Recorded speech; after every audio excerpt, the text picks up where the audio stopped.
সেজদার রাতও ভোর হয়, নেশার রাতও ভোর হয়। হ্যাঁ, আজ রাত যে যুবক আল্লাহকে সেজদা দেয় তারও ভোর হয়, যে মদের নেশায় পড়ে থাকে তারও কি হয়ে যায়, ভোর হয়। স্বার্থপর এই দুনিয়া যুবক, নওজওয়ান মনে রাখো, স্বার্থপর এই দুনিয়া, কারো কথা মনে রাখে না, কারো জন্য থেমে থাকে না। আমি এই পরশুদিন দেখছি, গতকালকের আগের দিন সকাল 6:30 বাজে আমি আমার বাজারে, ময়নামতি সাবের বাজার, ওইখানে দেখছি একটা হাইয়েস্ট গাড়ি একটা ট্রাকের মুখোমুখি।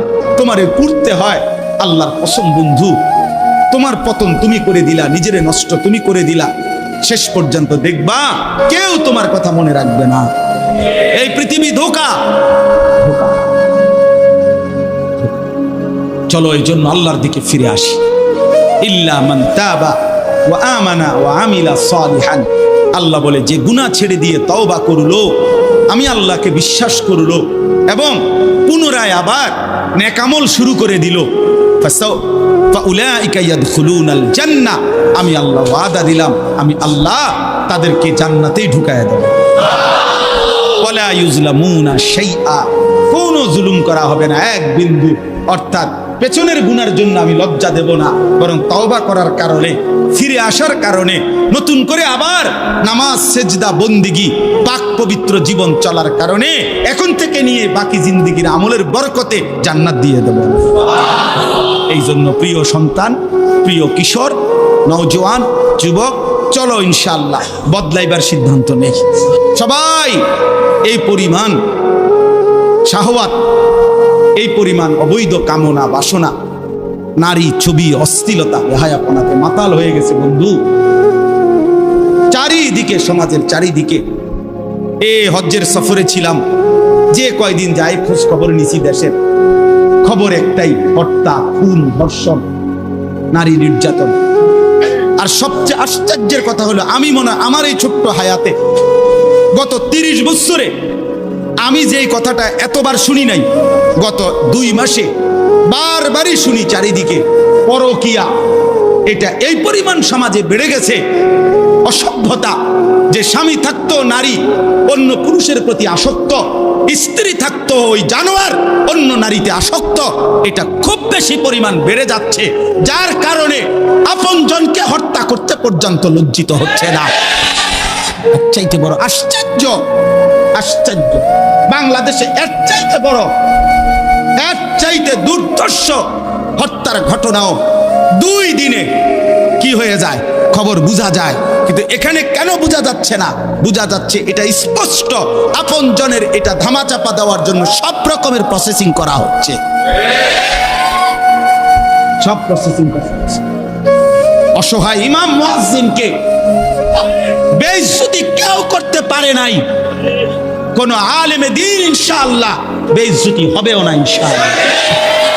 মনে রেখে, মনে রেখে, গতকালকে রাত্রেও আমাদের কুমিল্লায় গত 3 মাস আগে একজন আলেমে দ্বীনকে একজন প্রিন্সিপাল বেইজ্জতি করছিল, অপমান করে সামান্য অজুহাতে মসজিদ থেকে বিদায় করে দিছিল।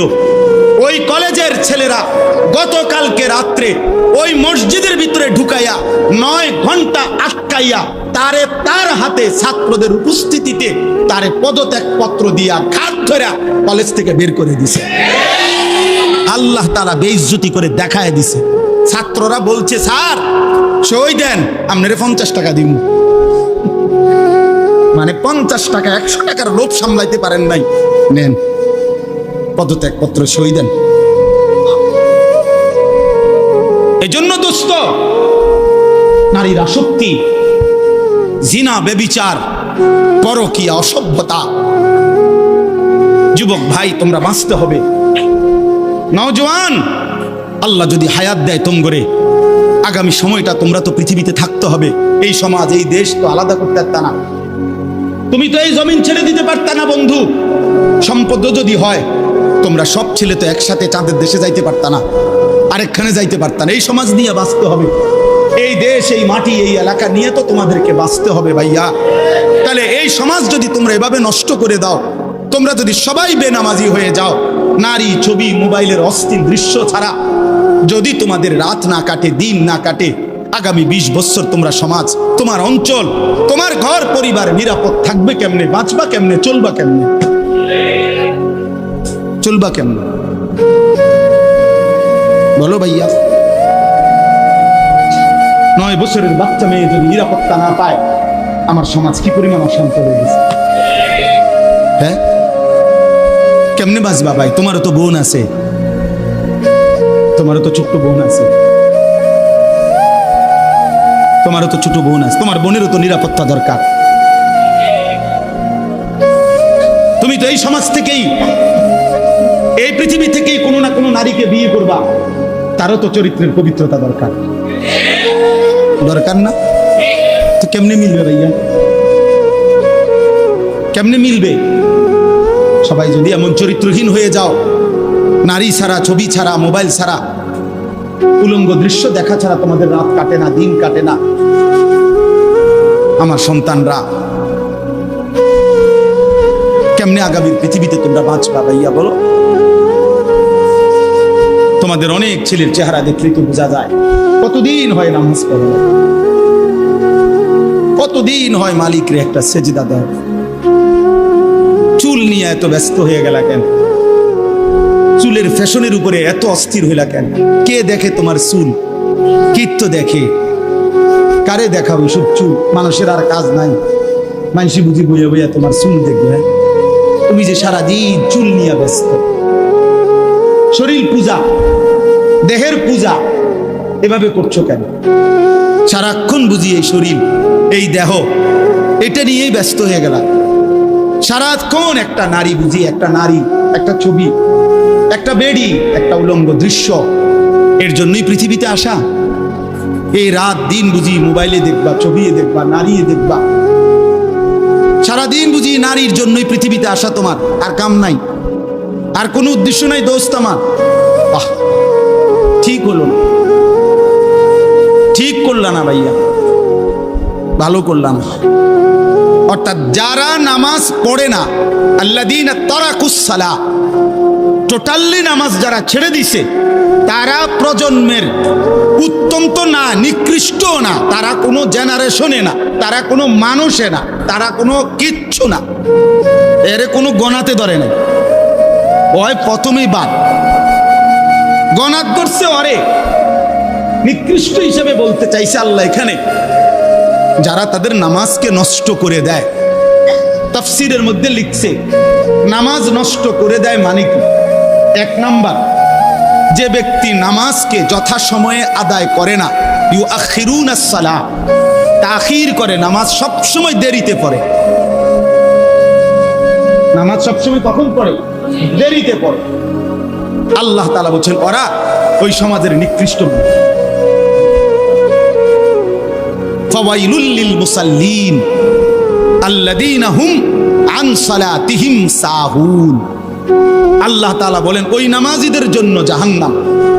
ওয়াইল, জাহান্নামের একটি গুহা, জাহান্নামের একটা অংশ, জাহান্নামের ভীষণ আযাব। আল্লাহ তাআলা বলছে তারা আল্লাযীনা হুম আন সালাতিহিম সাহুন, যারা তাদের নামাজের মধ্যে সাহুন, অলস, নামাজকে সবসময় দেরি করে, নামাজকে সবসময় দেরি করে। জোহরের আজান হইছে 1টা বাজে, এবারে জোহরের নামাজ পড়তে গেছে 1:15 বাজে, ওরা নামাজ পড়ছে লুঙ্গিটারে বইটা গামছা একটা কান্দে দিয়া রুকু সিজদা 3-4টা মেরে দিল আর কি। এটা নামাজ হইলেন কি তো করতাম হুজুর, সময় কুলাইতারি না। কিরছেন আপনি ঘাস কাটছে, এতক্ষণ গরু গোসল করাইছে, গরু গোসল করাইছে। গরু গোসল করানোটা খুব দামি দরকারি বিষয়। নামাজকে এরকম প্রতিনিয়ত যে বিলম্ব করে, বিলম্ব করে, আল্লাহ তাআলার কোরআনের ভাষায় তারা নিকৃষ্ট মানুষ, নিকৃষ্ট মানুষ। আদাউস সালার অন্তর্ভুক্ত, আদাউস সালার অন্তর্ভুক্ত নামাজকে বিলম্ব। আচ্ছা, হাদিসের মধ্যে আছে, কোরআনেও আছে, যে ব্যক্তি নামাজে অবহেলা করে, আল্লাহর কসম, আল্লাহও বলছে, নবীজিও বলছে, সে মুনাফিক। ইন্নাল মুনাফিকিনা ইউখাদিউনা আল্লাহ ওয়া হুয়া খাদিউহুম ওয়া ইযা কামু ইলাস সালাতি কামু কুসালা। কোরআন শরীফে আল্লাহ মুনাফিকের এক নম্বর পরিচয় বলছে, মুনাফিক সে যে নামাজ পড়ে অলস ভাবে। নামাজ পড়ে কিভাবে? তাহলে নামাজ যে পড়ে না তার ব্যাপারে বলেন, কথা বলেন না কেন? তারে মুনাফিকও বলে নাই। তুই কোনো মানুষে না বেটা, তুই কোনো কাতারে নাই, তোর কোনো আলোচনাই নাই। আলোচনা ওই ব্যক্তিরে যে নামাজ পড়ে অলস ভাবে, খামখেয়ালি করে। দাঁড়াইবার কথা দুই পায়ে, দাঁড়াইছে এক পায়ে। বুঝেন? অলস নামাজের। রাসূলুল্লাহ সাল্লাল্লাহু আলাইহি সাল্লাম বলছেন, তিলকা সালাতুল মুনাফিক, ওই নামাজ মুনাফিকের নামাজ। ইয়ারকুবু হাত্তা তাগরুবা শামস, আসরের নামাজ না পড়ে যে অপেক্ষা করতেছে, অন্য কাজে ব্যস্ত আছে, এরই মধ্যে সূর্য ডুবে যাচ্ছে। সূর্য ডুবার কাছাকাছি, হাত্তা কানাত বাইনা কারনাই শাইতান, সূর্য ডুবার সময়ে শয়তান তার দুই শিং সূর্যের পাশে বাড়াইয়া দেয়।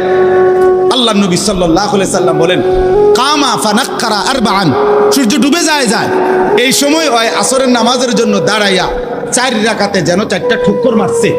লা ইয়াযকুরুল্লাহ ইল্লা কালিলা, ঠিকমতো তাসবিহগুলো নামাজের আদায় করে নাই।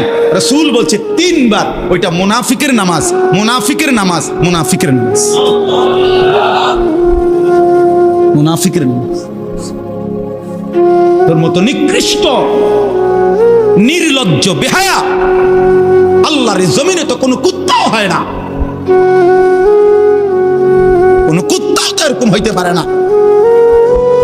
কুত্তাও যদি আল্লাহ তাআলা সেজদার হুকুম দিত তো সে দিত, তাকে তো আল্লাহ সেজদার হুকুম দেয় নাই, এই জন্য সে সেজদা দেয় না।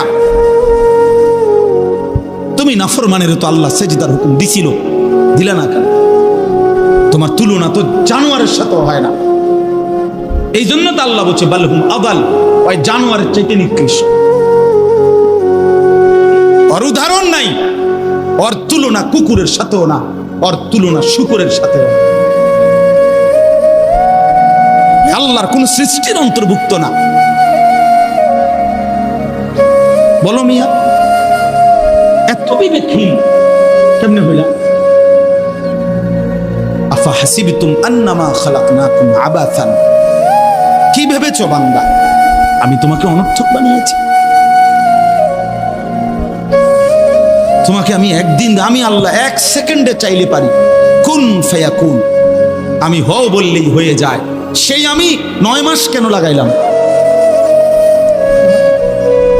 9 মাস লাগাইলাম। আরে বলো কি বান্দা, নিজ হাতে খালাকতুহু বিয়াদিয়া, আল্লাহ বলেন আমি আমার নিজ কুদরতি হাতে আমার বান্দাকে আমি বানাইছি, আমি বানাইছি। বড় যত্ন করে 1 ফোঁটা নাপাক পানির মধ্যে এত চমৎকার ডিজাইন পৃথিবীর কেউ কল্পনাও করতে পারে না। ইন্না খালাকনাল ইনসানা মিন নুতফাতিন আমশাজ, বীর্যের 1 ফোঁটা থেকে আমি আল্লাহ তাআলা মানুষকে বানিয়েছি। এত সুন্দর চমৎকার নাক কান ডিজাইন। কোন পানির 1 ফোঁটার উপরে, 1 ফোঁটা পানির মধ্যে কেউ কোনো ডিজাইন করুক, কি দিয়ে করবে? পানির উপরে ডিজাইন করে কেমনে? আবার রব্বুল আলামিন বলে সেই পানির নাপাক ফোঁটা দুর্গন্ধযুক্ত, আমি তার মধ্যে এমন সুন্দর একটা ডিজাইন করেছি।